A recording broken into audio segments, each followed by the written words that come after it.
ভূতেশ্বর কাহিনীর এমন একটা মোড়ে আমরা এসেছিলাম যেখানে মনে হচ্ছিল সব শেষ, জয় হয়ে গেছে। কিন্তু সেই জয়ের আনন্দটাই যেন এক মুহূর্তে বদলে গেল এক ভয়ঙ্কর দুঃস্বপ্নে। চলুন আজ এই চূড়ান্ত বলিদানের পেছনের গল্পটাই একটু ভেঙে দেখি। গল্পটা যেন নতুন করে শুরু হলো জানেন, ঠিক যখন সবাই ভাবছে সব শান্ত, তখনই শোনা গেল এক হিম শীতল ঘোষণা, আমি ভূতেশ্বর। ভাবা যায়, এই গলাটা তো সেই খলনায়কের যাকে সবাই ভেবেছিল ছাই হয়ে গেছে। আর ঠিক এখানেই কিন্তু এই পর্বের আসল রহস্যটা দানা বাঁধে। প্রশ্নটা হলো, এই অসুরটা ফিরল কি করে? আর ফিরে যখন এসেইছে, তখন ওর আসল মতলবটাই বা কি? বেশ, তাহলে চলুন শুরু করা যাক সেই দৃশ্যটা দিয়ে, যেখানে আমাদের হিরোরা মরিয়া হয়ে পালানোর চেষ্টা করছে, আর সেই চেষ্টাই কিছুক্ষণের মধ্যে কিভাবে ধুলোয় মিশে যাবে।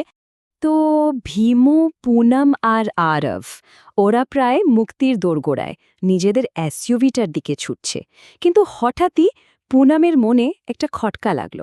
কেমন যেন মনে হচ্ছে কেউ ওদের পিছু নিয়েছে। আর ঠিক পর মুহূর্তে একটা হাড় হিম করা হাসি। ব্যাস, সব ভয় সত্যি হয়ে গেল। ওদের চোখের সামনে সেই ছাই থেকেই আবার আস্ত একটা শরীর নিয়ে দাঁড়িয়ে গেল স্বয়ং ভূতেশ্বর। গল্পের এই জায়গাটা কিন্তু খুব ইন্টারেস্টিং, কারণ ঠিক একই সময় ঘটনা কিন্তু একটা ঘটছে না, দুটো ভিন্ন জায়গায় দুটো যুদ্ধ চলছে। ব্যাপারটা দেখুন, একদিকে ভীমু, পুনম আর আরব লড়ছে পুনরুত্থিত ভূতেশ্বরের সাথে, একটা একেবারে অস্তিত্ব রক্ষার লড়াই। আর অন্যদিকে কি হচ্ছে? ছায়না, সে মীরাকে পুরোপুরি বশ করে ফেলেছে, আর তাকে তৈরি করছে এক ভয়ঙ্কর বলিদানের জন্য। রাহুল চেষ্টা করেছিল বাঁচাতে, কিন্তু মীরার শক্তির সামনে সেও টিকতে পারল না। মানে দুটো যুদ্ধ, আর দুটোই কিন্তু গল্পের মোড় ঘুরিয়ে দেবে।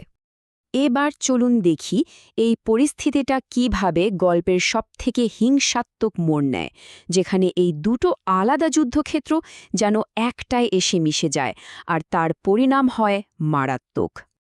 আর ঠিক তখনই একটা মর্মান্তিক ঘটনা ঘটে গেল। ভূতেশ্বর বাকিদের দিকে ফিরেও তাকাল না, সোজা গিয়ে আক্রমণ করল ভীমুর ওপর।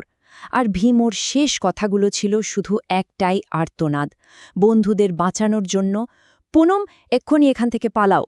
আক্রমণটা ছিল অবিশ্বাস্য দ্রুত আর নৃশংস।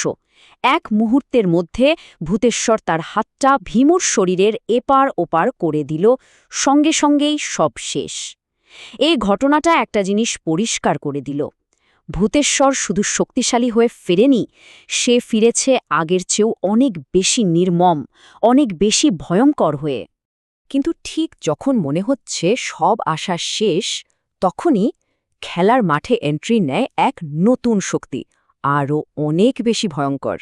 আসল মাস্টার, দি অ্যালকেমিস্ট, অবশেষে সামনে আসে। আর সে কি করল জানেন? সামান্য একটা মন্ত্র পড়ল, আর অমনি কালো জাদুর হাত ভূতেশ্বরকে আষ্টে পৃষ্ঠে বেঁধে ফেলল। তারপর এক মুহূর্তে আগুন দিয়ে শুধু শরীরটা নয়, ওর আত্মাকেও পুড়িয়ে ছাই করে দিল। তো এখান থেকে একটা জিনিস কিন্তু পরিষ্কার, আমাদের হিরোরা কিন্তু নিজেদের ক্ষমতায় বাঁচেনি, তাদের বাঁচিয়েছে আরেকজন আরও বড় এক ভিলেন, যার নিজের কোনো মতলব আছে। অ্যালকেমিস্ট যখন বলে শেষটা লেখার দায়িত্ব আমার, তখন এটা পরিষ্কার হয়ে যায় যে আসল খেলা তো সবে শুরু হলো। এই ভয়ঙ্কর যুদ্ধের পর যারা বেঁচে রইল, তারা স্বাভাবিকভাবেই শোকে ভেঙে পড়েছে, কিন্তু তারা এটাও জানে যে এখানে থেমে গেলে চলবে না, সামনে এগোনোর জন্য নতুন একটা রাস্তা তাদের খুঁজেই বের করতে হবে। গভীর শোকেও তারা একটা জিনিস বুঝতে পারে, এখন আর বাড়ি ফিরে যাওয়ার কোনো উপায় নেই। ভীমুর এই বলিদান, এটাকে বৃথা যেতে দেওয়া যাবে না, শেষটা তাদের দেখতেই হবে। আর ওরা ঠিক তাই করে, শোকটাকে শক্তিতে বদলে ফেলে। দুর্গের ম্যাপটা বের করে, যে জায়গাগুলোতে ওরা এর মধ্যে গেছে সেগুলো একটা একটা করে বাদ দিতে থাকে।